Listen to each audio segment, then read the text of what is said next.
Hola a todos, ¿qué tal? Mi nombre es Claudio González, más conocido en las redes sociales como Kimera Drummer. Acá está mi seudónimo y donde me pueden encontrar. Em, Espero que este video sí sea corto. La verdad no prometo nada, pero no va a ser corto. Pero posiblemente sería mejor si lo hago en partes. Así que en ese sentido sí puede que sea corto. Contexto. Hace un tiempo atrás compartí en una de mis historias una imagen de una página cristiana de Instagram. Y en esa imagen, en la publicación en sí, leí unos comentarios y comencé a contestar esos comentarios, no recuerdo si los leí o yo comenté algo. No, contesté esos comentarios y el escritor de estos comentarios me respondió. Y se armó ahí un pequeño diálogo amistoso en donde él presentaba su punto de vista con respecto a, creo que la imagen trataba sobre la elección, la expresión limitada, creo, o la elección incondicional, no recuerdo muy bien. Y obviamente cuando hablamos de estos temas salta el asunto de Romanos 9. Y este chico que me estaba contestando me dijo que él junto con dos amigos más, bueno, aparte de tratarme de que era un ignorante, que se notaba que yo no tenía conocimiento, etcétera, etcétera, etcétera, eh, va y me dice que él junto con otros amigos más que eran abogados, no sé qué cuestión, escribieron un artículo y me puso el link en el Instagram. Instagram no, por lo menos desde el celular no me deja acceder a los links de comentarios, así que lo que hice fue buscar de acuerdo a las referencias del link, la página a la que hacía referencia, en donde dice que hicieron una interpretación de Romanos 9. eh, y me la mandó. Yo por mi parte también le mandé un artículo de mi blog en donde yo también desenredo Romanos 9. Así, me gustan, así nombro esta serie de artículos de mi blog donde voy tratando ciertos pasajes largos en contexto, lo llamo desenredando. Y uno de estos artículos se llama Desenredando Romanos 9. Hice un video sobre eso también en este canal, pero tuvo unos pequeños problemas de RAM al final y se anduvo poniendo medio raro, entonces la calidad del video no es muy buena en términos de grabación.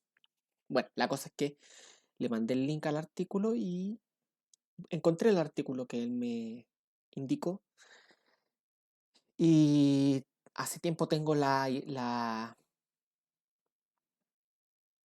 esta idea de ir leyéndolo y analizándolo y ver si en realidad este Romano 9 en su contexto, interpretación en su contexto, realmente le hace justicia a Romano 9. ¿Ok? Em, Así que en este video voy a tratar de ir respondiendo lo que se va. Vamos a ir leyendo el artículo y vamos a ir comentándolo al respecto, ¿ok? Vamos.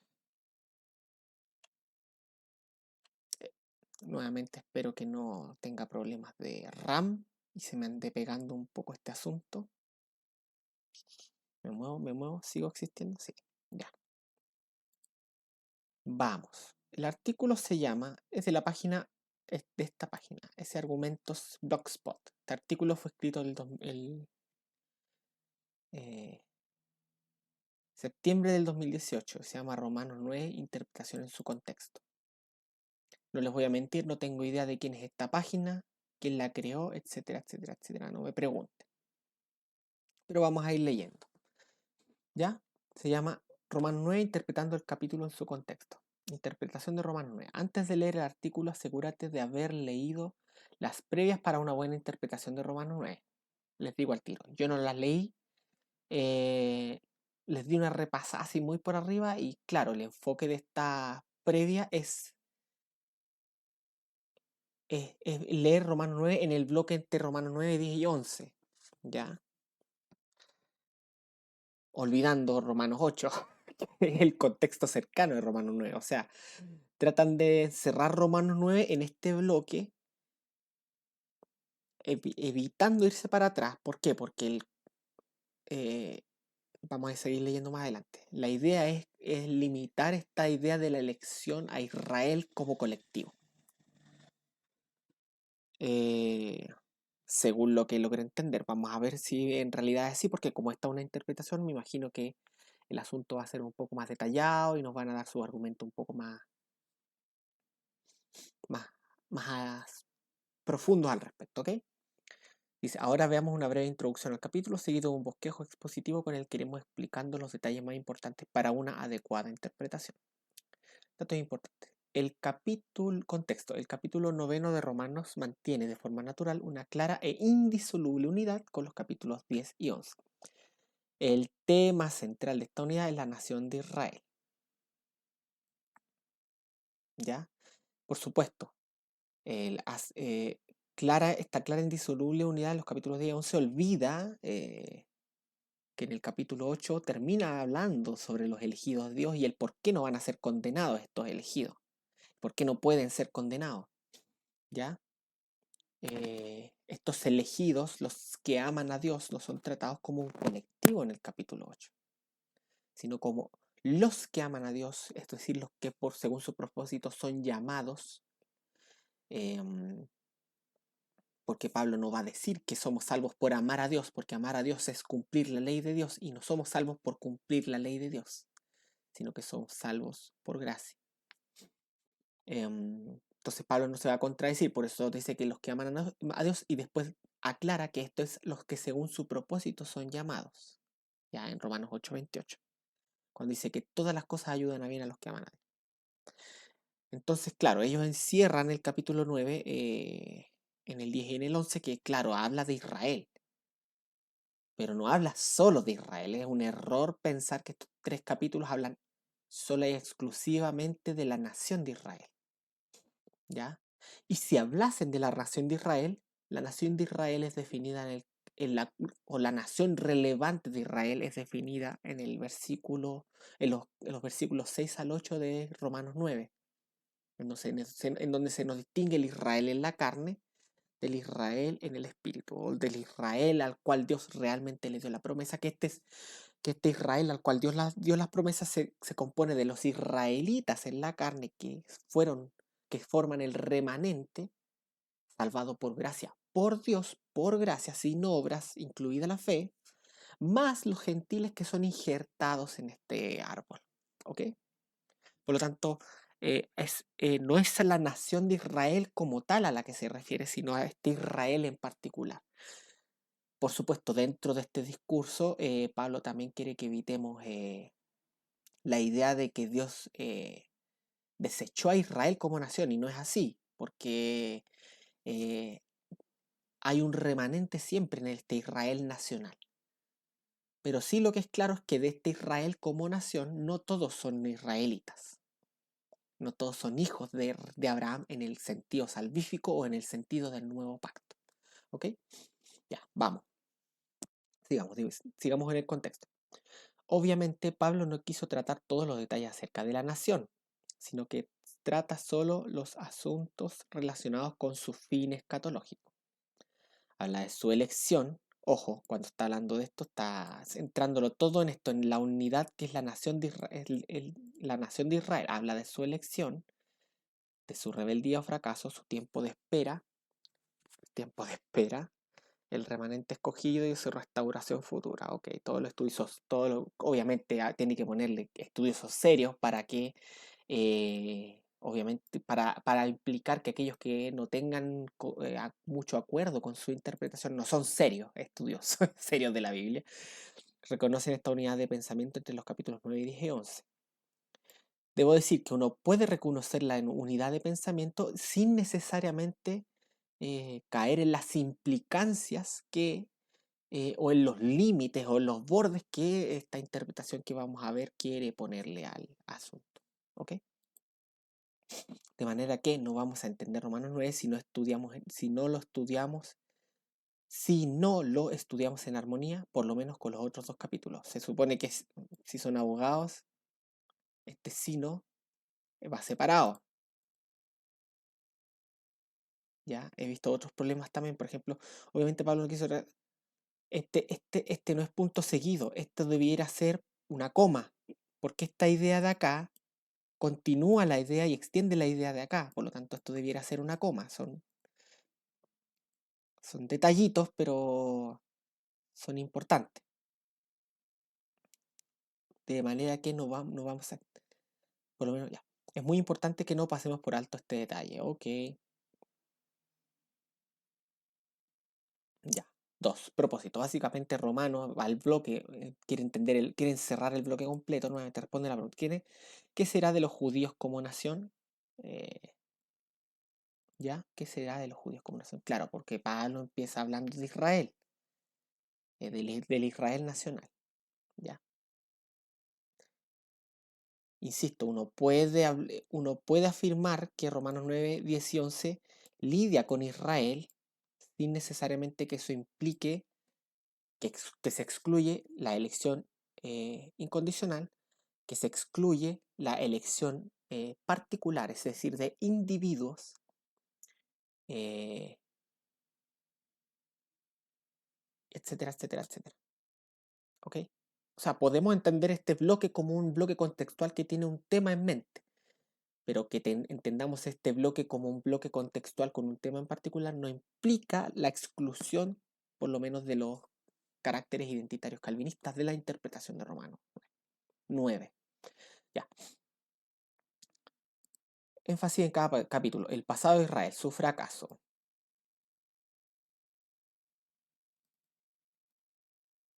No, yo, yo difiero de que este sea el énfasis del capítulo.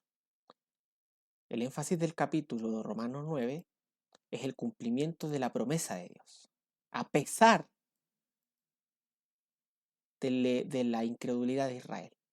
Y ese cumplimiento de la promesa de Dios incluye incluso a Israel, al Israel de Romanos 9, del 6 al 8. Capítulo 10, el presente de Israel, futuro de Israel. Pautas de interpretación.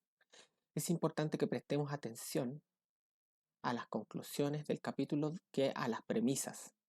Mayor atención a las conclusiones que a las premisas, preguntas o detalles anteriores a esto. Porque es a las conclusiones donde hallaremos el pensamiento y el objetivo principal del escritor. Ya, tiene razón, o sea, hay que ponerle énfasis a la respuesta de Pablo a la respuesta a estas preguntas. Pero las preguntas, si es que se refiere a las preguntas de Romanos 9, que son importantes, las preguntas son importantes porque emanan de una comprensión particular de lo que Pablo va diciendo. Y esa comprensión particular nos va a indicar finalmente de que es la interpretación calvinista la que le da coherencia a este capítulo, por lo menos. ¿Ok? Las conclusiones nos dicen a qué punto quiere llegar el remitente, coma, es decir, qué quiso explicar con todo su discurso. Así que nos concentraremos mucho en esto, ¿ya? Por otro lado, mientras avancemos haremos algunas paréntesis para mostrar algunas evidencias que el pasaje nos ofrece contra los errores de algunas posturas teológicas. Ok. Interpretación. Ahora entramos al cuerpo del asunto. Vamos a ver qué tal. El fracaso de Israel. Romanos 9. Principio aprendido.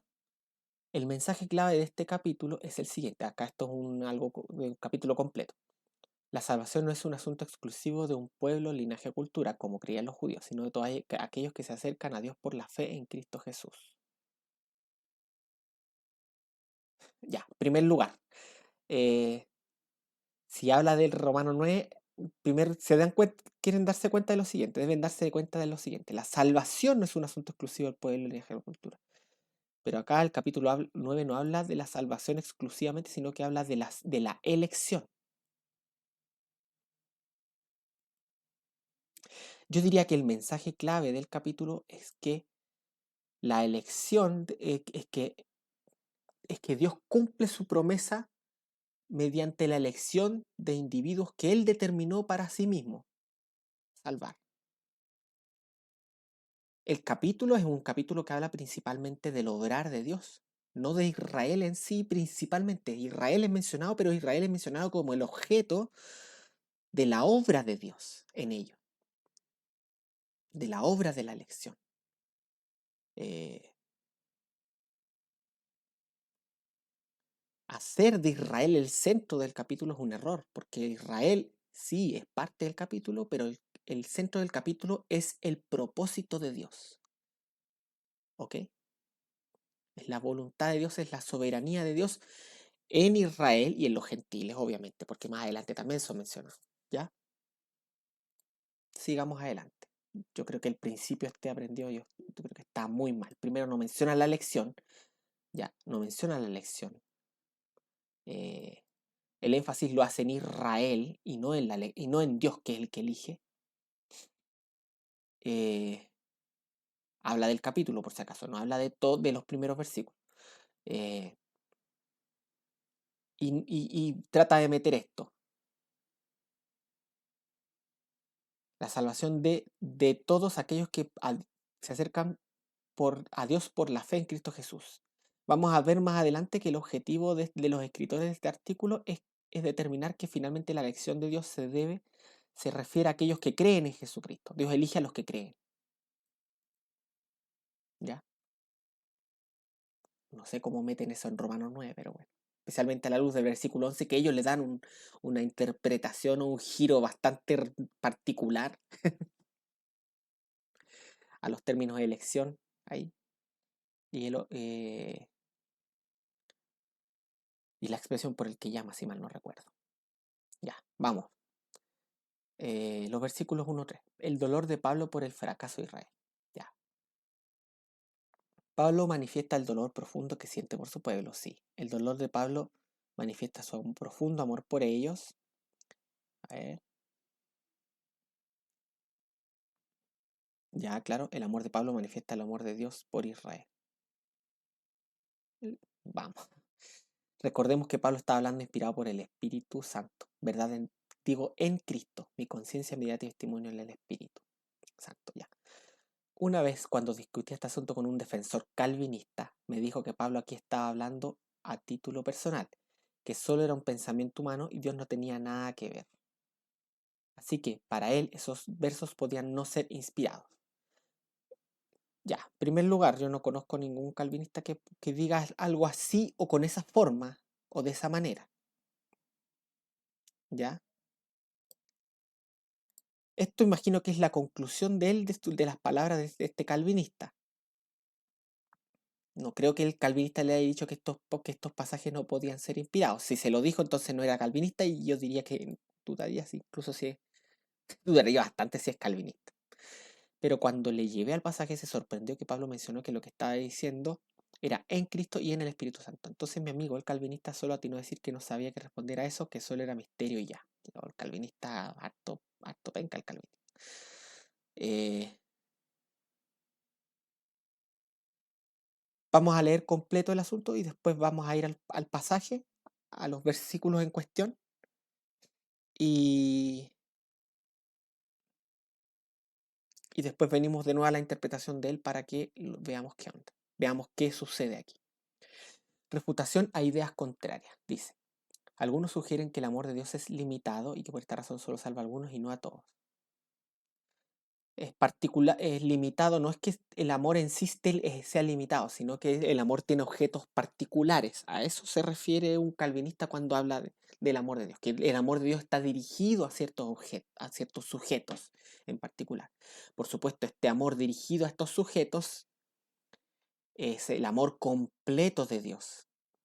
Por supuesto, Jesucristo en su oración sacerdotal, en sus palabras de Romano, o sea, de Juan, en Juan 17 dice que el Padre nos ama a nosotros, es decir, aquellos que han sido elegidos por Él, igual de la misma manera en como ama a su Hijo.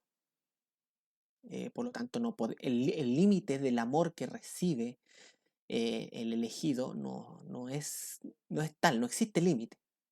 Lo que se limita sí es el alcance de este amor, la extensión de este amor. Dios no ama a todas las personas de esta forma. ¿Ya? ¿Ya? Pero en base a las declaraciones que Pablo hace de estos versos surgen algunas interrogantes que precisan ser respondidas. Acá ya él ya empieza a interpretar o a sacar algunas conclusiones. ¿Era Pablo capaz de amar más que Dios? ¿Deseaba Pablo la salvación de Israel más que Dios mismo?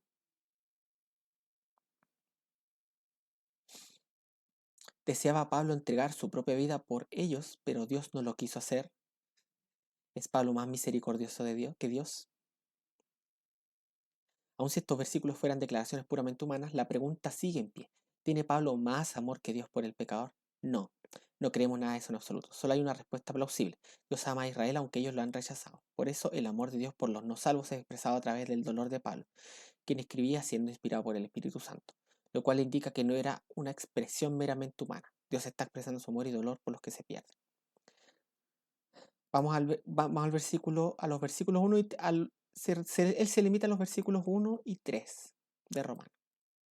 Dice, verdad digo en Cristo, no miento y mi conciencia me da testimonio en el Espíritu Santo que tengo gran tristeza y continuo dolor en mi corazón, porque deseara yo mismo ser anatema, separado de Cristo por amor a mis hermanos, los que por mis padres, lo que son mis parientes según la carne. Ya, en primer lugar, la expresión uno dice, verdad digo en Cristo, no miento y mi conciencia me da testimonio del Espíritu Santo, nos está diciendo que lo que siente Pablo expresa perfecta y absolutamente lo que siente Dios. Si es que creemos que Dios tiene sentimiento. Si alguien lo cree, defíname lo que es un sentimiento acá abajo en los comentarios y me argumentas que Dios tenga ese tipo de sentimientos en él. Ya, verdad digo en Cristo, no miento y mi conciencia me da testimonio en el Espíritu Santo. Lo que él te está diciendo es que lo que les voy a decir ahora es verdad, esto es lo que yo estoy pensando y lo que yo estoy sintiendo en este momento. Eso es lo que está diciendo Pablo. Pablo no está queriendo decir ahí que lo que yo siento y lo que yo expreso expresa lo que Dios siente por ustedes. Esto sería en total contradicción con el contexto a la luz de las preguntas que hacen los intérpretes, porque por ejemplo más adelante Pablo dice eh, que el alfarero tiene potestad sobre el barro para hacer de la misma masa un vaso para honra y otro para deshonra. ¿Ya? Entonces, cuando dice, verdad digo en Cristo, no miento y mi conciencia me da testimonio en el Espíritu Santo, lo que Pablo está diciendo es lo siguiente, lo que yo les voy a decir ahora es verdad, esto es lo que yo siento, esto es lo que yo tengo en mi corazón y esto es lo que yo quiero, yo, Pablo, como ser humano. Ahora, a la luz de estas palabras de Pablo, el escritor hace un contraste entre Pablo y Dios. Pero ojo, el escritor de este artículo hace lo siguiente. El escritor pone a Pablo como el parámetro por el cual Dios debe ser medido.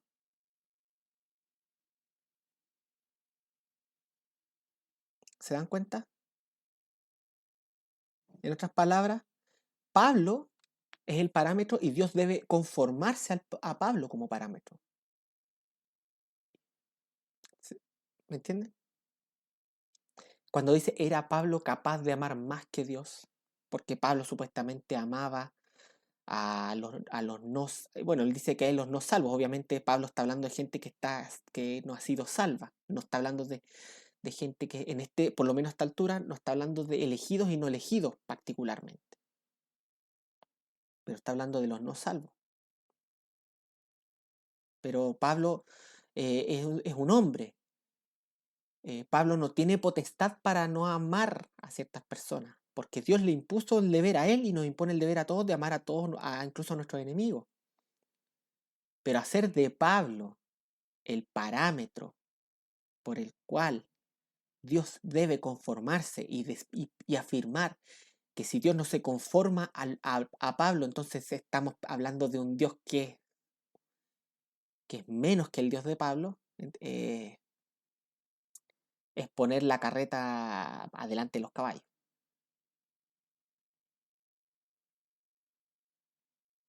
por ejemplo, no sé, pues eh, yo quisiera, yo quiero que mi hija viva, quiero que, no sé, por ejemplo, por darle un ejemplo extremo, yo quiero que mi hija viva, viva, viva, pero Dios va y me la quita con una enfermedad o con un accidente. ¿Significa que yo amaba a mi hija más que Dios la amaba a ella? ¿Que yo soy capaz de amar más que Dios? Porque yo quería que mi hija viviera y Dios no. No, no significa eso. Significa que yo soy un ser humano y que Dios tiene potestades o tiene derechos que yo no tengo. Dios puede quitarle la vida a quien quiera, Dios puede quitarme todas mis cosas si quiere y enviarme a la miseria más absoluta.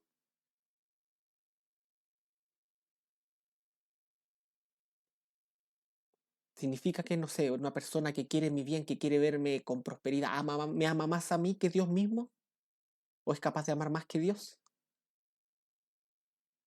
No tiene sentido. Entonces, estas preguntas que hace, ¿era Pablo capaz de amar más que Dios? Están mal hechas, porque las preguntas ponen a Pablo como el parámetro sobre el cual Dios debe ser medido. No quiero hablar de que son blasfemias las preguntas. Las insinuaciones de las preguntas son hasta blasfemas. No quiero decirlo con esas palabras, pero no se me ocurre otra forma de ver este asunto. No es Pablo el parámetro por el cual debemos medir a Dios, sino que Dios debe ser el parámetro de todas las cosas. Y la ley de Dios debe ser el parámetro por el cual debemos nosotros ser medidos. Pero lo que Dios dice en su ley no implica que Dios esté obligado eh, a los mismos deberes. Dios nos dice a nosotros, no matarás, pero eso no implica que Dios no pueda quitarle la vida a quien Él desee, de la forma en que Él lo desee. Dios tiene ese derecho. No robarás, dice la Biblia. Pero Dios tiene el derecho, la potestad de dar y quitar riqueza a quien Él quiera.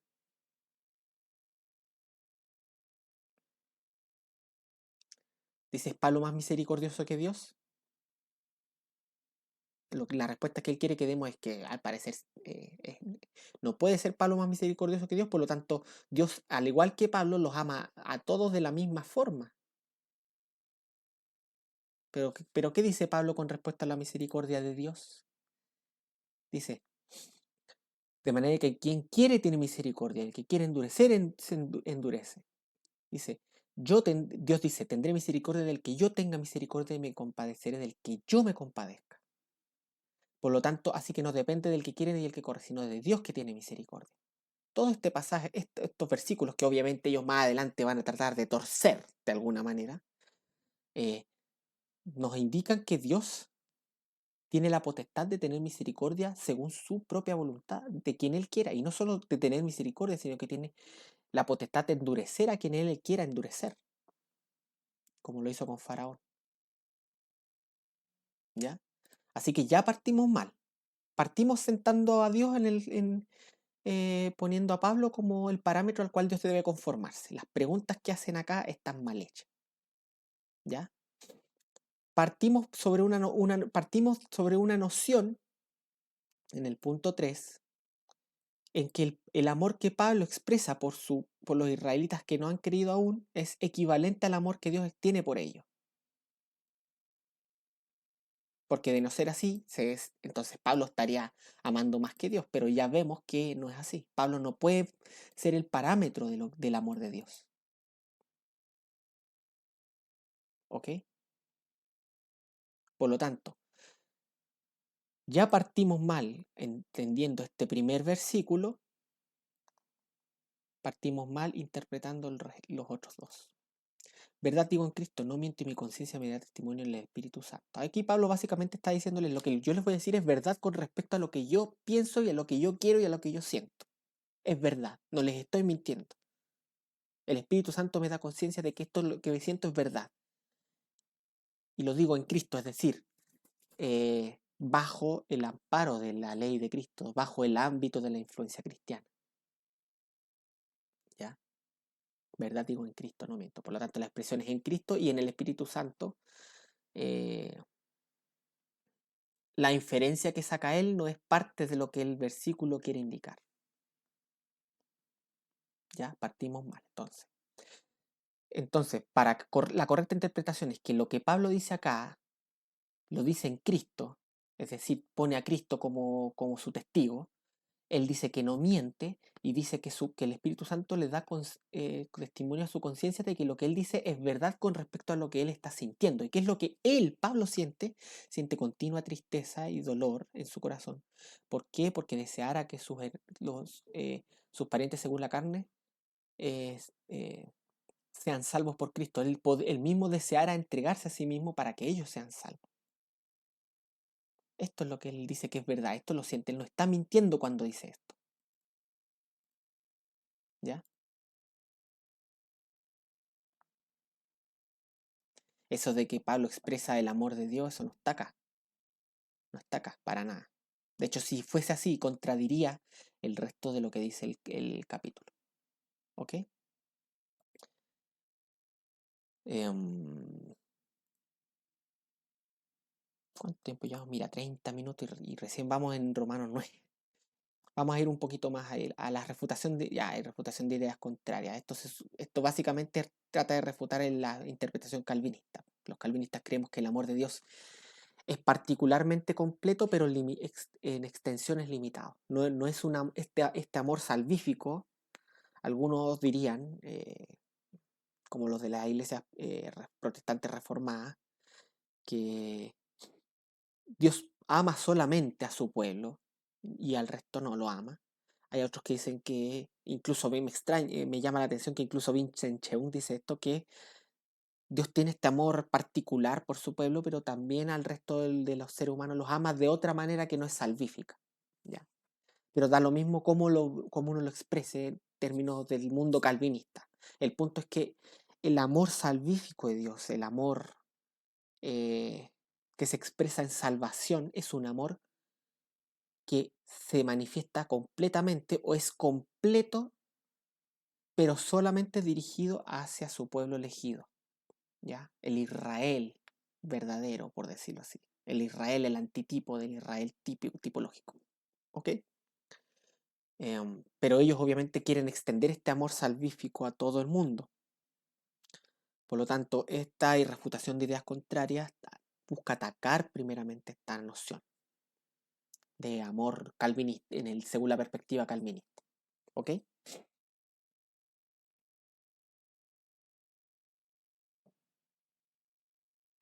Pero ya nos hemos dado cuenta que esta parte, acá debería haber una coma, y esto debe estar en minúscula.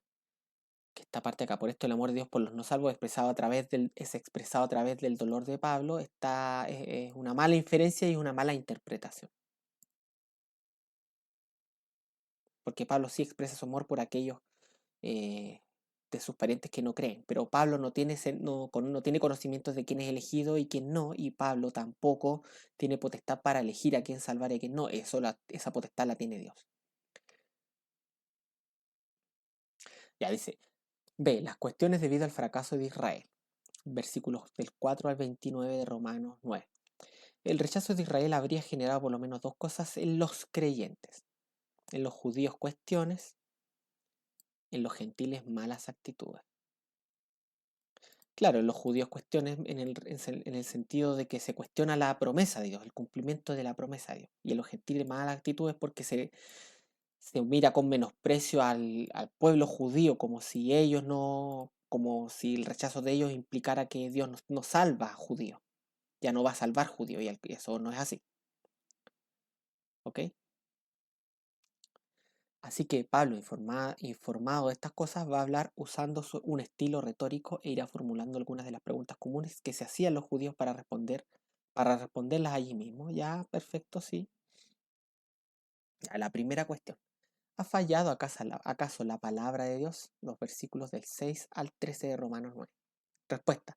No, no ha fracasado la palabra, sino que más bien ha sido cumplida. Romanos 9:6. Porque en base a la escritura los hijos de Dios no son hijos según la carne por descendencia o linaje humano, sino según la promesa, por fe. Acá hay una inserción que los versículos no se extrae,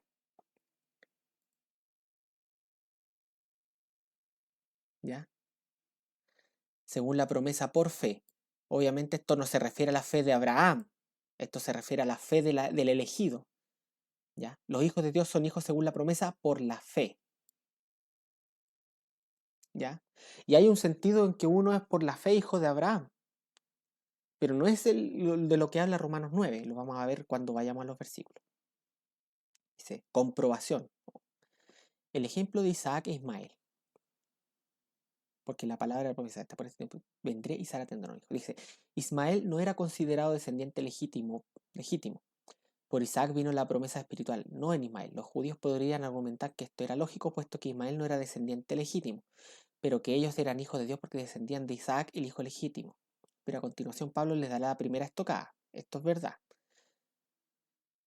Eh, Esaú sí era considerado descendiente legítimo de Isaac. O sea, sí, pues Jacob, Esaú es el hijo de Isaac. Tanto Jacob como Esaú eran hijos legítimos, pues eran gemelos, pero aún así solo por medio de uno vino la promesa espiritual. Encima de todo, Esaú era el mayor. Lo lógico era que la bendición la herede él, por supuesto, por su primogenitura, pero la heredó el menor. Ya sabemos el capítulo donde Jacob engañó a Isaac para que lo bendijera. Con esto queda absolutamente comprobado que Dios no tiene hijos por medios terrenales, como la descendencia o parentesco, sino por la promesa de la fe. La promesa de la fe. Esta expresión me parece...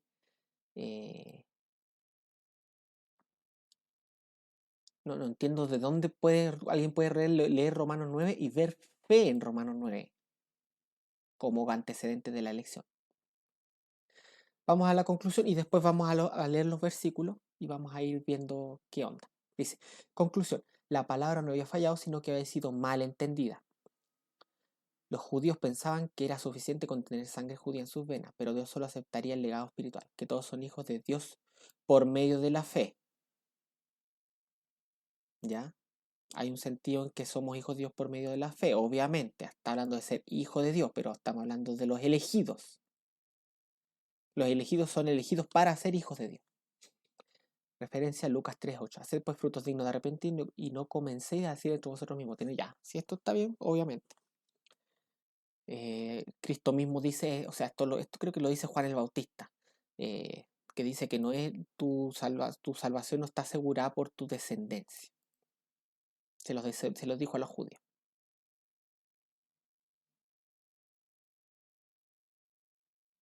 Vamos. Vamos hasta acá por mientras, hasta la conclusión y después vamos a la refutación de ideas contrarias. Eh, Romanos 9. Ya, vamos a lo dice. Romanos 9. Dice 6. No que la palabra de Dios haya fallado. Claro, porque si no todos los israelitas han sido salvos, entonces se podían preguntar, si no todo Israel es salvo, entonces la palabra de Dios falló. Dice, no que entonces acá hay una objeción implícita. La pregunta implícita es, ¿falló la promesa de Dios? ¿Falló la palabra de Dios que afirmaba que Él iba a salvar a su pueblo? Dice, no que la palabra de Dios haya fallado, porque no todos los que descienden de Israel son israelitas. Acá vemos dos Israel, los que descienden de Israel en la carne, pero de todo ese Israel que desciende en la carne, no todos son israelitas. En el sentido salvífico, en el sentido de la salvación por gracia. Ni por ser descendientes de Abraham son todos hijos. Claro, no todos los descendientes de Abraham son hijos, sino en Isaac te será llamada descendencia. Son hijos de Abraham en este contexto. Dice, en Isaac te será llamada descendencia. Esto es, no los que son hijos según la carne son los hijos de Dios, sino que los que son hijos según la promesa son contados como descendientes. Ya, primero tenemos que entender la promesa. Acá Dios le hace una promesa. ¿Cuál es la promesa? La promesa es, en Isaac te será llamada descendencia. Esta no es la promesa de salvación, ¿ya? Esta no es la promesa de salvación. Esta es una promesa dada a Abraham, particularmente. Y es en base a esa promesa eh, que Dios cumple el decreto de la elección. Dice, en Isaac te será llamada descendencia, ¿ya? Esto es, no los que son hijos según la carne son los hijos de Dios, sino los que son los hijos según la promesa, es decir, según la promesa que Dios le dio a Abraham, son contados como descendientes. ¿Ya? Porque la palabra de la promesa es esta. Ojo, esta es la palabra de la promesa. Por este tiempo vendré y Sara tendrá un hijo. ¿Dónde hay fe en eso? ¿En qué parte de la palabra de la promesa que Dios da a Abraham eh, condiciona el cumplimiento de esta promesa a la fe del elegido, del individuo? Entonces partimos interpretando mal. La promesa acá no es el evangelio. Acá la promesa se refiere a lo que Dios prometió a Abraham, ¿ya? Y dice la promesa, la palabra de la promesa es esta: por este tiempo vendré, es decir, Dios mismo viene y Sara tendrá un hijo. Y por cuanto Dios viene, Dios es el que cumple la promesa en Sara. ¿Se entiende? La promesa que Dios le hizo a Abraham es una promesa de cumplimiento exclusivo de Dios. Dios es el que cumple la promesa. Dios es el sujeto que lleva a cumplimiento lo que prometió. Abraham no tiene nada que ver acá. Abraham solo recibe la promesa. Abraham recibió la promesa de que en Isaac le sería llamada descendencia. Abraham no tuvo que hacer nada. Abraham, eh, de hecho, cuando Abraham intentó hacer algo, eh, fracasó porque nació Ismael y Ismael no era el hijo de la promesa. Y la promesa, además, era de cumplimiento exclusivo de Dios. ¿Por qué? Porque se nos enseña que Abraham y Sara eran ya adultos mayores, muy mayores, y que más encima Sara tenía el vientre sellado, era estéril. Por lo tanto, el único que podía cumplir esta promesa era Dios mismo, era solo Dios. Abraham y Sara podrían haber consumado su amor en el acto sexual muchas veces, pero ninguna de esas veces iba a causar que la promesa se cumpliera. Solo cuando Dios abrió la matriz de Sara, por este tiempo vendré y Sara tendrá un hijo, abrió la matriz de Sara y les dio a ellos la bendición de tener un hijo, es que hubo un cumplimiento de la promesa. Ellos no tuvieron que hacer nada, no tuvieron, Abraham solamente recibió la promesa y Dios era el que tenía que cumplir esta promesa. ¿Se entiende? Acá no, la promesa de la que habla acá no es el evangelio. Nosotros estamos salvos por creer en el Evangelio. La promesa de la que habla acá Pablo es una promesa dada a Abraham. Todos los elegidos son hijos de Abraham, según la promesa que Dios le dio a Abraham. Y son hijos de Abraham por causa de que Dios los crea para ser hijos de Abraham. Y cuando hablo de que Dios los crea para ser hijos de Abraham, me refiero a que Dios les da la fe incluso para que crean. Que crean en el Evangelio, que es la promesa de salvación, eh, y de esa manera pueda cumplirse la promesa que Dios le hizo a Abraham. ¿Ok? Sigamos, dice. Si no, en Isaac te será llamada descendencia. Esta es la promesa. Esto es, esta promesa obviamente se va rearticulando. Dice, en Isaac te será llamada la descendencia. Esto es, no los que son hijos según la carne son hijos de Dios, sino los que son hijos según la promesa son contados como descendientes. Porque la palabra de la promesa es esta. Dios dice esto, por este tiempo vendré y Sara tendrá un hijo. Esta es la promesa. Y no solo esto, sino también cuando Rebeca concibió de uno, de Isaac, nuestro padre, es decir, cuando el hijo de la promesa dejó embarazada a Rebeca, pues, y acá se hace un comentario entre paréntesis, para que entendamos mejor el asunto. Pues no habían nacido ni habían hecho aún ni bien ni mal, no habían hecho ni bien ni mal, es decir, tampoco habían creído. Contrario a lo que ellos dicen, la fe es algo, es hacer el bien. El que cree está obedeciendo un mandamiento de Dios y está haciendo algo bueno. Pero acá se nos dice explícitamente que los hijos de Isaac no habían hecho ni bien ni mal para que el propósito de Dios conforme a la elección permaneciese. No por las obras, sino por el que llama. Es decir, el propósito de Dios conforme a la elección no toma en cuenta las obras de los sujetos de esta elección. Abraham, Jacob y Esaú no habían nacido y no habían hecho nada. Y Dios ya había elegido a Jacob por sobre Esaú. Se le dijo, el mayor servirá al menor. Como está escrito, a Jacob amé, más a Esaú aborrecí. Ya, el mayor servirá al menor. Esta es una profecía. como está escrito, a Jacob, estas profecías expresan la elección de Dios. A Jacob amé, mas a Esaú aborrecí. ¿Ya? Acá se hace una referencia eh, a los sujetos de los cuales proceden ambos pueblos. De Jacob procede Israel y de Esaú proceden los edomitas. Eh,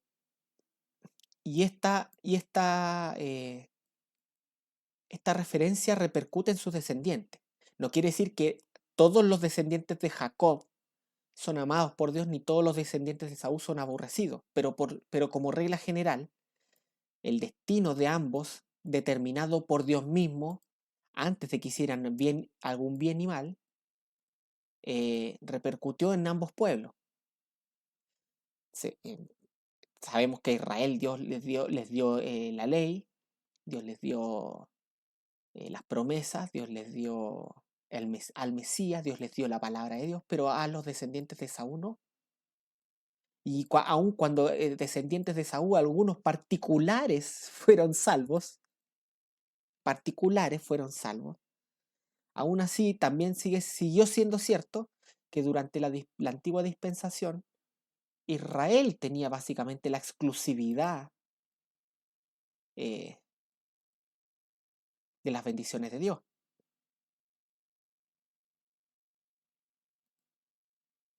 Y eso tiene como raíz eh, el decreto de Dios con respecto a aquellos de donde proceden tanto Israel como los edomitas. ¿Ok? Entonces a Jacob amé, mas a Esaú aborrecí, es una expresión de la elección de Dios, esa elección que Dios determinó, no por las obras que hicieron ellos, no hicieron ni bien ni mal alguno. Y de hecho, es tanto el énfasis que quiere dar Pablo que dice que no habían nacido aún, para darnos a entender a nosotros claramente que la elección de Dios depende de Dios mismo, que depende solo de Él, no depende de lo que el hombre haga, de lo que el hombre sea. ¿Ya? Ya, entonces, dos, eh, dos puntos a mantener en cuenta. La promesa acá no es la promesa de salvación en el Evangelio, la promesa acá es la promesa hecha a Abraham, de que Dios le iba a dar una descendencia en Isaac. ¿Ya? Entonces, lo que Pablo nos está diciendo acá es que no todos los que vienen de Abraham son hijos de Abraham, sino solamente aquellos dentro de ese pueblo de Abraham, al que Dios le prometió que iban a ser hijos de él, es decir, los hijos de la promesa. Y la expresión hijos según la promesa aquí, es una expresión que tiene que ver con la exclusividad de Dios en el cumplimiento de esta promesa. Es Dios solo el que cumple esta promesa. Acá el hombre no tiene nada que ver, ¿no? La promesa aquí no tiene nada que ver con lo que uno haga, con lo que uno quiera, con lo que uno sea, ¿ya? Y es por esta razón, porque esta expresión hijo según la promesa tiene por antecedente, o sea, tiene por agente de cumplimiento solo a Dios, es que tiene sentido lo que Pablo más adelante dice, que por lo tanto no depende del que quiere ni del que corre, sino de Dios que tiene misericordia. Si, si esta expresión estuviera condicionada a la fe, entonces, entonces Dios depende del que cree.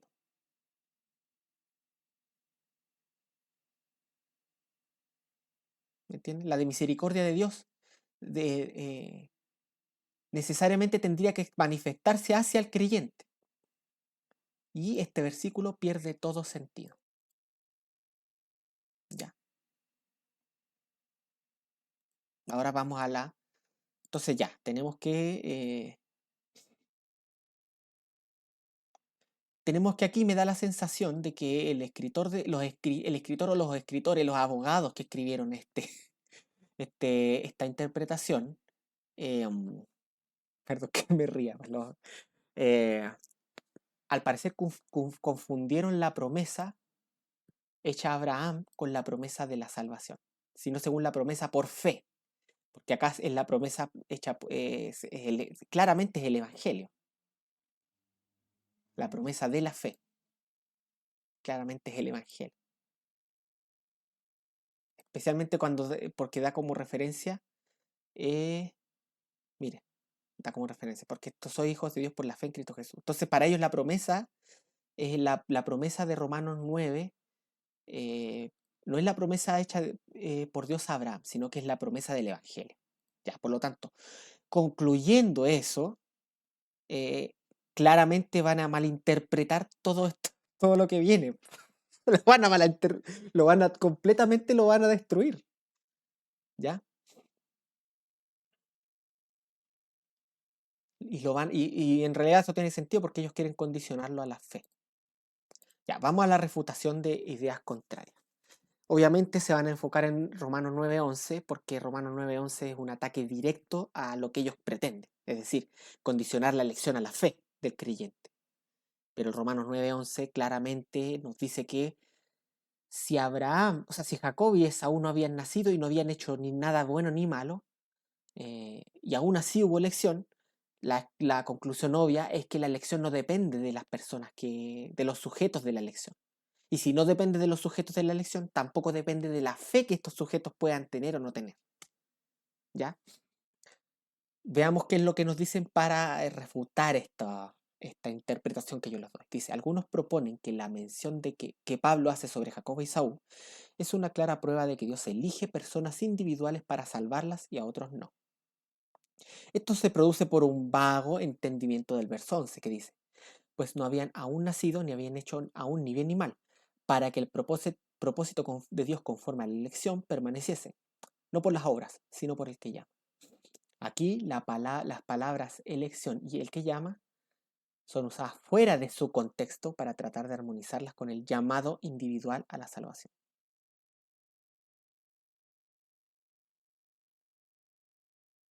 Llamado individual a la salvación. Me causa ruido esta expresión. Porque estamos hablando de la elección, no de la salvación. Somos elegidos para ser salvos, pero ese llamado individual a la salvación, ¿a qué se refiere? ¿Al evangelismo? ¿A qué se refiere? ¿A que la salvación es particular y no colectiva? ¿Se referirá a la particularidad de la elección? No tengo idea. Sin embargo, esto es imposible de aceptar por algunas consideraciones. Bueno, primero, este verso es un paréntesis irrelevante que sea un paréntesis.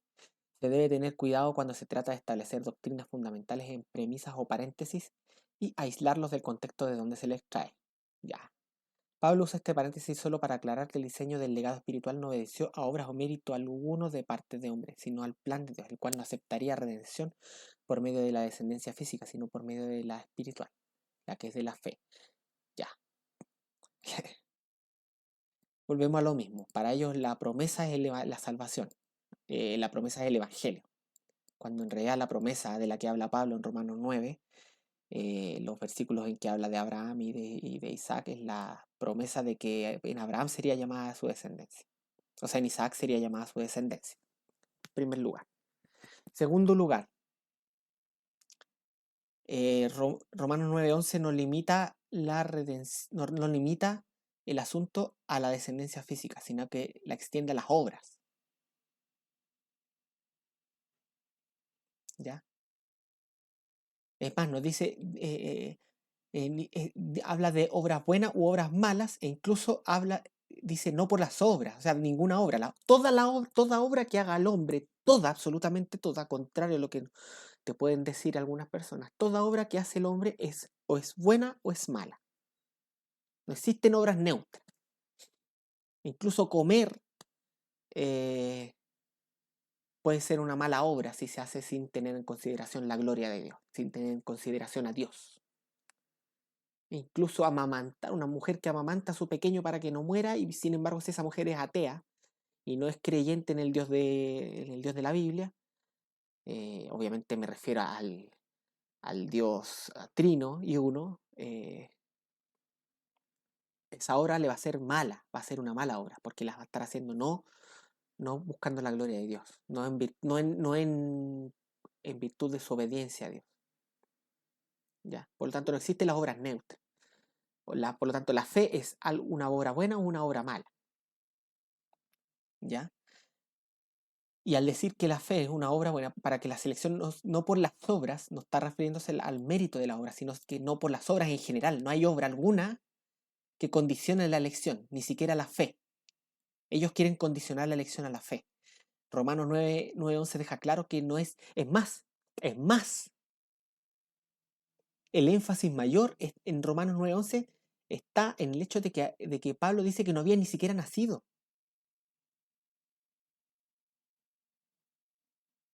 La elección tuvo lugar sin que hayan nacido, ni que hayan hecho algo, ni que sean algo. Y el punto de Pablo ahí es darnos a entender que la elección de Dios no toma en cuenta nada de lo que haga o sea el individuo elegido. Ellos lo que nos quieren decir es que la fe es la condición que Dios determina como el factor antecedente a la elección. Dios elige al creyente, Dios elige al que cree. Pero Romanos 9:11 obviamente es un balde de agua fría porque ni siquiera habían nacido y no habían hecho nada. No habían nacido ni habían hecho nada. Y la elección aún así tuvo lugar. Aún así hubo profecía respecto a la elección. Si Pablo quería decir que la elección tiene como condición la fe, era el lugar perfecto. Dios sabía que Jacob iba a creer. Por eso dijo que el menor serviría al mayor y por eso dijo que a Jacob no, pero Pablo, el énfasis de Pablo está en el que no habían nacido aún ni habían hecho nada bueno ni malo. Por lo tanto, este primer punto está mal. Segundo, notemos que enseguida al terminar el paréntesis Pablo cita la escritura que dice el mayor servirá al menor. No, sí. Este verso también es usado para intentar demostrar que Dios elige a una persona por sobre la salvación. Sin embargo, Dios no se refería a personas particulares, sino a los pueblos descendientes de ambas personas. Esto lo sabemos porque el texto citado se encuentra en Malaquías. Este libro se escribió cientos de años después de la muerte de Jacob y Esaú. Además, en Malaquías Dios está refiriéndose a Jacob, Dios está refiriéndose a Israel y a Edom, dos naciones. Ya, el mayor servirá al menor. Vamos a la Biblia.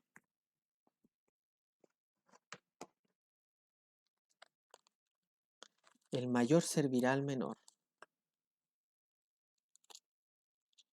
Vengo a la Biblia porque mi memoria no es muy buena. Ya, la expresión el mayor servirá al menor es de Génesis 25:23.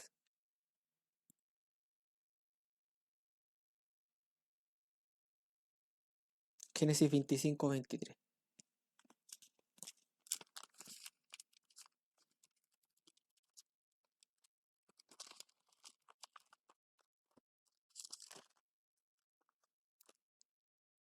24. 25:23. Nacimiento de Jacob y Esaú.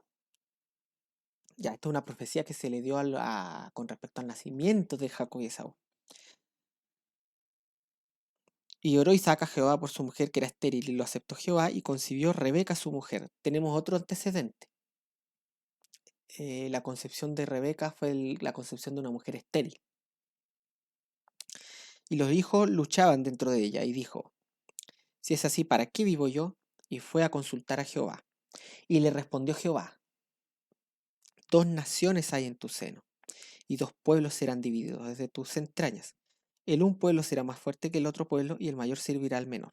En primer lugar, claro, acá habla de las dos naciones, los edomitas y los israelitas, que obviamente tuvieron conflicto. Pero este conflicto tiene como antecedente el conflicto de los hermanos, como individuos. La pregunta es, ¿sirvió el mayor al menor? Claro que lo sirvió. ¿Por qué? Porque Saúl vendió su primogenitura. Sus derechos de primogénito los vendió y los tomó. ¿Quién los tomó? Jacob. Entonces, por derecho, al vender su primogenitura, básicamente se entregó a la servidumbre de Jacob. Y es de notar que este pasaje de la venta de la primogenitura de Saúl viene justamente después de esta profecía. Porque se nos dice que nació primero Esaú, después salió Jacob. Y en el versículo 27, el subtítulo dice, obviamente el subtítulo es una referencia posterior, pero se entiende, dice, Esaú vende su primogenitura. Esaú por derecho tenía el privilegio de ser servido por ser el hermano mayor, pero vende su primogenitura a Jacob por un plato de lenteja. Y al vender su primogenitura a Jacob, vendió su privilegio de ser servido y de esa manera el mayor sirvió al menor. ¿Ya? Entonces, dice, esto lo sabemos porque el texto citado se encuentra en Malaquías. No, el texto citado, ¿cuál? En primer lugar, este texto citado, el mayor servirá al menor, se encuentra en Génesis, no en Malaquías. Por lo tanto, acá hay un error aquí. El mayor servirá al menor se encuentra en Génesis 25-23, como recién lo vimos. Ya, el mayor servirá al menor se encuentra en Génesis 25-23. ¿Por qué el texto se encuentra en Malaquías? Claro, porque él va a la siguiente frase que dice, más a Jacob amé, más a Esaú aborrecí. Este libro se escribió cientos de años después de la muerte de Jacob y Esaú. Además, en Malaquías Dios estaba refiriéndose a Israel y a Edom, dos naciones. Debemos leer el verso completo que dice, y amé a Jacob y a Esaú aborrecí y convertí en sus montes en desolación. Como dije anteriormente, el destino de los pueblos estuvo muy ligado al destino de sus predecesores. Esto no en ninguna manera contradice la elección particular. Esto de ninguna manera contradice la elección que no toma en cuenta las obras. Al contrario, ambos versículos están para fortalecer la idea de que,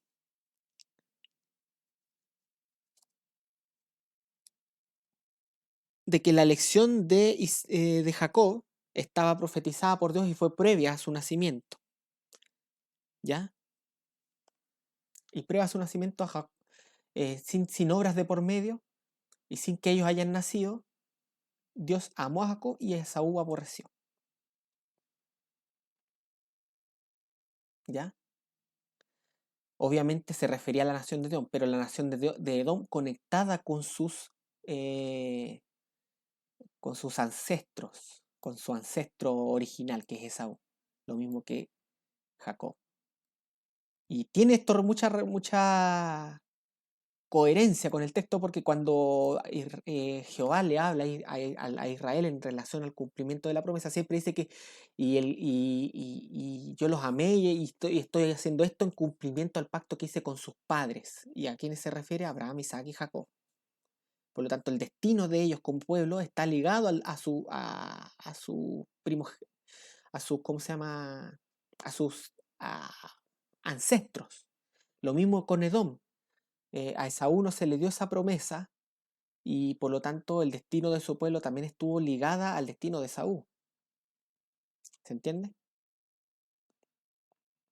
Nada de esto excluye la elección particular, la elección de individuos y no ayuda en nada tampoco a la elección colectivista, para nada. ¿Ya?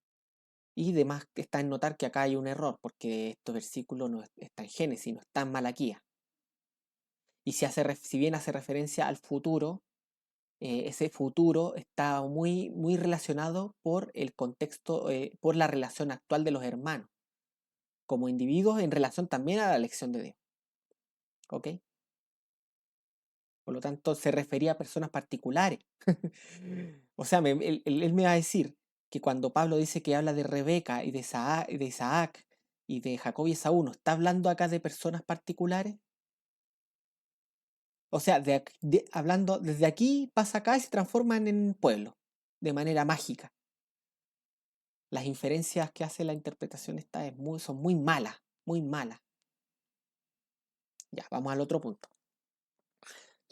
Por otro lado, si todo el énfasis de Pablo estuviera recayendo en la elección individual de las personas, Esaú hubiera tenido que llegar a ser siervo de Jacob, el mayor servirá al menor, pero esto nunca ocurrió. Lo que Pablo en realidad quiere resaltar es el trato de Dios con dos pueblos distintos, un pueblo espiritual por la fe, insisten una y otra vez en ese punto, pero no hay ninguna parte de los, por lo menos de los versículos que hemos leído, en donde se hable de la fe y uno carnal, por linaje humano. ¿Ya? Esto ya lo vimos antes, lo respondí anteriormente. Después del nacimiento de los hermanos se narra la venta de la primogeniatura de Jacob.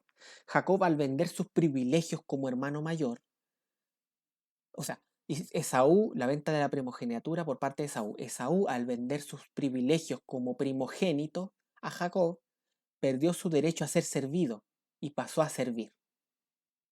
Jacob pasó a tener los derechos de la primogeniatura. Por lo tanto, en ese contexto, Esaú eh, termina sirviendo a Jacob por derecho, por deber. Y Jacob merece ser servido por derecho. Por lo tanto, el mayor servirá al menor. Claro, ellos esperan un pasaje en donde Jacob, en donde Saúl literalmente le diga a Jacob que es su siervo, donde Saúl se arrodilla ante Jacob y haga su voluntad. No, no, no, no, no. El texto en sí lo que te explica es que la venta de la primogeniatura de Saúl a Jacob es el cumplimiento de esta promesa. Por algo se narra después del nacimiento de los hijos y después de la promesa, de la profecía hecha por Dios. ¿Ok?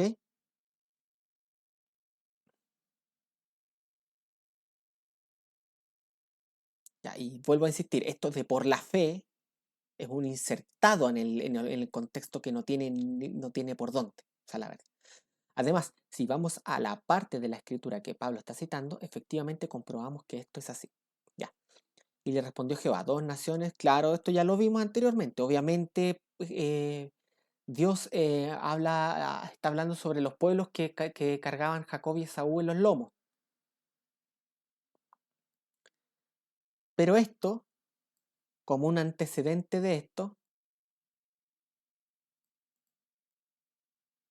la escritura nos narra que halló cumplimiento en la venta de la primogeniatura. ¿Ok? Acá dice, así que la conclusión a la que Pablo quiere llegar es obvia. Aunque Saúl era descendiente legítimo, no fue considerado heredero de la promesa, así como muchos judíos hoy que tienen sangre legítima, pero no serán considerados parte del pueblo solo por eso. Ellos tienen que recibir por fe la promesa de Dios en Cristo Jesús. Esto me vuelve a indicar que para ellos la promesa de los versículos 9, 10, del versículo 8 y 9 se refiere a la promesa del Evangelio, y eso no es así. O sea, es cosa leer el pasaje, la promesa de la que habla ahí no es el Evangelio. Así que, habiendo entendido eso así, ya es obvio que van a malinterpretar todo el pasaje.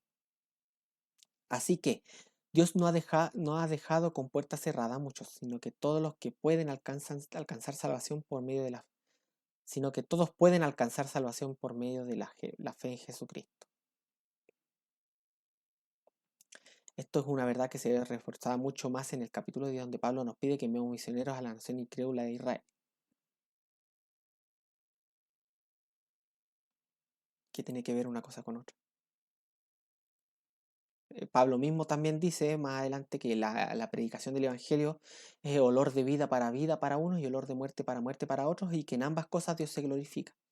Es decir, la promesa del Evangelio tiene un doble cumplimiento en los que escuchan. ¿Por qué? Porque como dice Isaías, la palabra de Dios no vuelve así a Dios.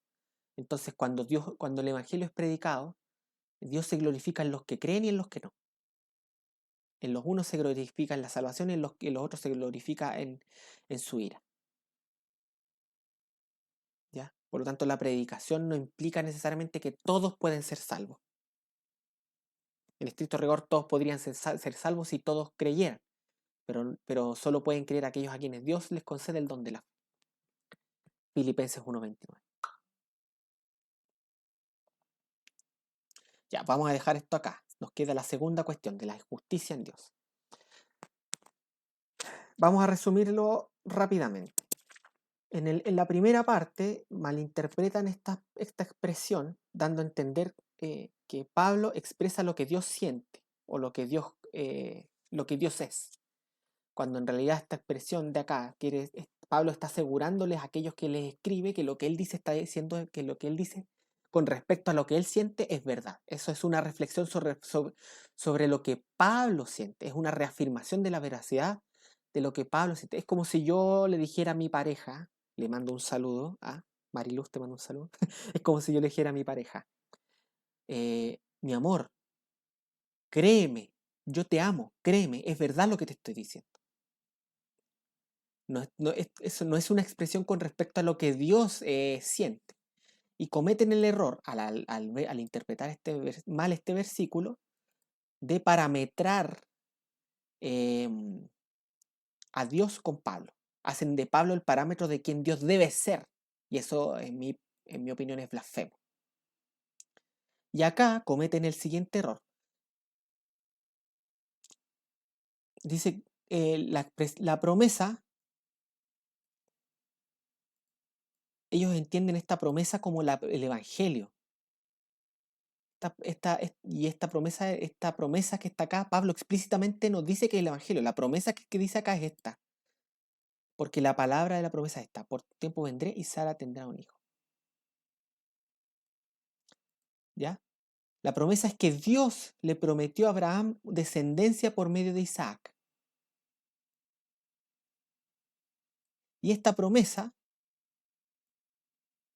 tiene cumplimiento exclusivo por parte de Dios. No depende ni de Abraham, no depende de Isaac, no depende de Jacob. Y no depende de ninguno de nosotros. De nada de lo que nosotros hagamos. Dios es el exclusivo agente que cumple esta promesa. Abraham podía tener muchas relaciones sexuales con Sara, pero solo cuando Dios vino y abrió la matriz de Sara, tuvo un hijo. ¿Ya? De la misma manera, los gemelos que nacieron, su destino fue determinado antes de que nacieran y antes de que hicieran cualquier cosa. Por lo tanto, se desprende lógicamente que la elección de Dios no es por las obras, como dice ahí, sino que la elección de Dios no depende ni de Jacob ni de Esaú, ni depende de lo que ellos sean y de quienes hagan. La elección de Dios no depende de ellos, depende solamente de su voluntad exclusiva. Por lo tanto, tiene sentido que Pablo más adelante diga, así que no depende del que quiere ni del que corre, sino de Dios que tiene misericordia. La elección depende solo de Dios. Ese es Dios el que quiere tener misericordia y endurecer a quien Él quiera. ¿Ya? En todos estos pasajes, especialmente cuando Pablo empieza a hablar ya de la elección, es Dios el centro de la historia, no Israel, no los hombres, nada, es el Dios y su actuar en la historia. ¿Ya? Así que por lo menos hasta aquí podemos concluir que nuestros queridos contertulios que escribieron este artículo, los abogados que lo escribieron, teólogos, imagino que son de renombre. No lo sé, estoy bromeando, no se enojen conmigo, pero es que cuando este chico que estaba debatiendo conmigo me mandó este artículo, me lo citó, me trató de ignorante, me trató de que se notaba que yo no sabía de lo que estaba hablando, y me mandó este artículo diciendo que eh, con unos amigos abogados lo había escrito. Eh, ya, vamos a dejarlo hasta acá. La segunda parte de la hay injusticia en Dios la vamos a ver después. Pero vamos a dejar esto hasta aquí. ¿Ya? 2, 1. Ya. Oh, salió un video muy cortito. Ya. Eso. Vamos a dejar esto como una primera parte. Las otras partes, a medida que las vaya grabando, no les prometo fecha, pero lo voy a hacer. Que en estos momentos eh, voy a estar un poquito más ocupado de lo usual. Pero voy a procurar terminar pronto este comentario de este artículo. Vamos a dejar esto como una primera parte, después nos vamos a ir a una segunda parte y quizás a una tercera, puede ser. Pero espero que haya quedado claro en esta primera parte los errores de interpretación y los errores de conclusión que cometen esto- estas personas al entender Romanos 9, ¿ya? Confunden el Evangelio con la promesa hecha a Abraham, eh, confunden lo que Pablo siente como si fuera eso lo que Dios siente. Básicamente tratan de meter la fe como condición en todos lados.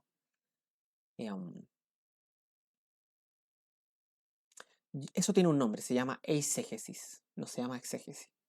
Ellos no entienden el pasaje a la luz de lo que el pasaje dice, sino que insertan ideas en el pasaje. Una de las ideas que insertaron es esa de que Pablo está expresando lo que Dios expresa o lo que Dios siente. Y que si no es así, entonces Pablo estaría amando más que Dios. Eso es una exégesis grosera.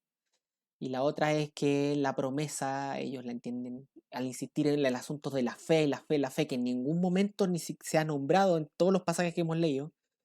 En ningún lugar sale la fe. Entienden la promesa entonces como el Evangelio.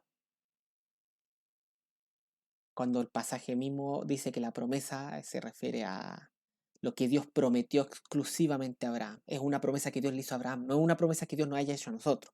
Es una promesa que Dios hizo a Abraham y a su simiente. Esa es la promesa de la cual habla Romanos 9. No es el Evangelio, estrictamente. Por supuesto que está relacionada con el Evangelio, pero no es el Evangelio. Entonces, al entender esta promesa de Romanos 9 como la promesa de salvación, claramente van a malinterpretar todo lo demás y no van a poder ver eh, que lo que Pablo está intentando enseñarnos es que Dios eh, ha cumplido su promesa, porque es una promesa que es de cumplimiento exclusivo de Él, no depende del hombre. Él promete eso, ¿ya? Él promete a Abraham una descendencia. Y es en base a esa promesa que después los elegidos llegan a creer en el Evangelio, que es la promesa de salvación. ¿Se entiende? La promesa que Dios dio a Abraham no es una promesa de salvación.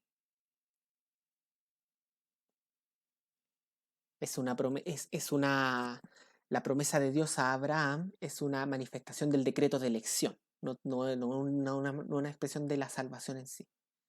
Tiene relación con la salvación. ¿Por qué?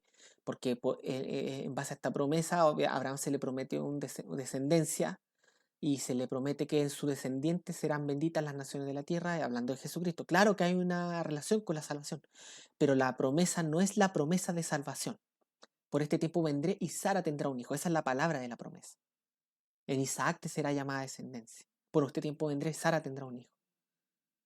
Y es una promesa que cumple Dios solo. Solo Él y exclusivamente Él según su voluntad. Y estos elegidos, según esta promesa hecha a Abraham, son los que finalmente terminan siendo hijos de Abraham por medio de la fe. ¿Por qué? Porque Dios, que es el que le está cumpliendo la promesa a Abraham, es el que llama a estos hijos, los lleva a Cristo para que crean en Él. Y de esa manera terminan siendo eh, hijos de Abraham por medio de la fe y coherederos con Cristo de las promesas hechas a Abraham. Bien, eso. Tenía un poco de sed, así que se me enredaba un poco la lengua. Espero que se haya entendido lo que expresé en esta hora y 20 casi. En esta hora 20 casi. Espero que primero vayan a la escritura. Voy a dejar el link del artículo este, lo voy a dejar en la descripción para que lo puedan verificar, para que vayan a la escritura. Voy a también dejar el link a mi propia lectura de este pasaje en la descripción, ambas. Em, vayan a la escritura, comprueben con la escritura si esto es así, comprueben si lo que yo estoy diciendo corresponde con lo que la escritura enseña. Eso háganlo con todos y con todo. No se queden con lo que le diga cualquier persona. Vayan siempre a la escritura. Siempre la escritura tiene que ser el fundamento eh, de nuestra fe. Tenemos que ser nobles bereanos todos. Nobles bereanos. Y comprobar con la escritura si lo que se nos dice es así. Em, Ruego a Dios que les bendiga en este nuevo inicio de semana. Ruego a Dios que lo que les expresé en estas ideas pueda, lo bueno que se haya expresado, pueda calar en sus almas y fortalecerles en la fe. Porque lo que Dios promete lo cumple. Si tú creíste en Jesucristo, significa que tú has sido elegido por Dios. Y si tú has sido elegido por Dios, Dios no te va a dejar solo, Dios no te va a dejar abandonado.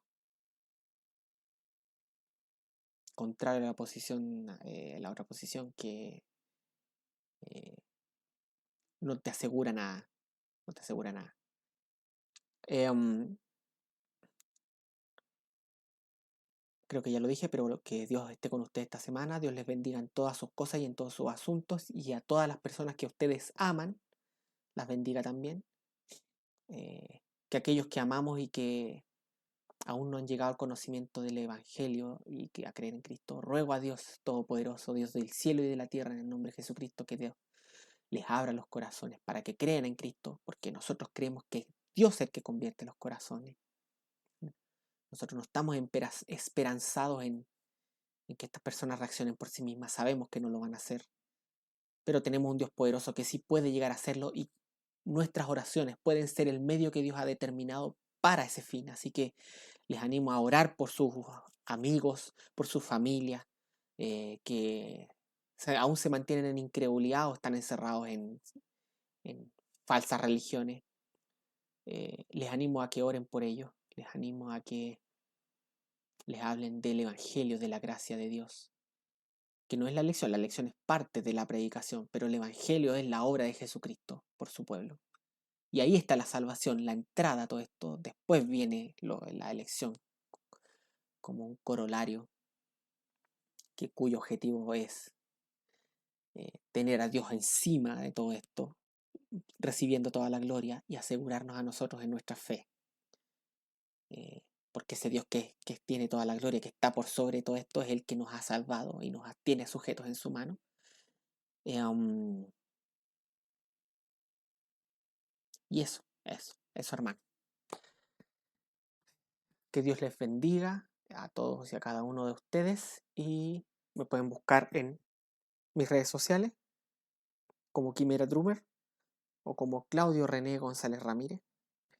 Si lo que yo les digo les es de bendición y ustedes quieren hacerlo sin ningún tipo de obligación, sino de forma voluntaria, pueden acceder a mi Patreon. Y nada, hermano. Les bendigo grandemente esta semana y Solideo Gloria.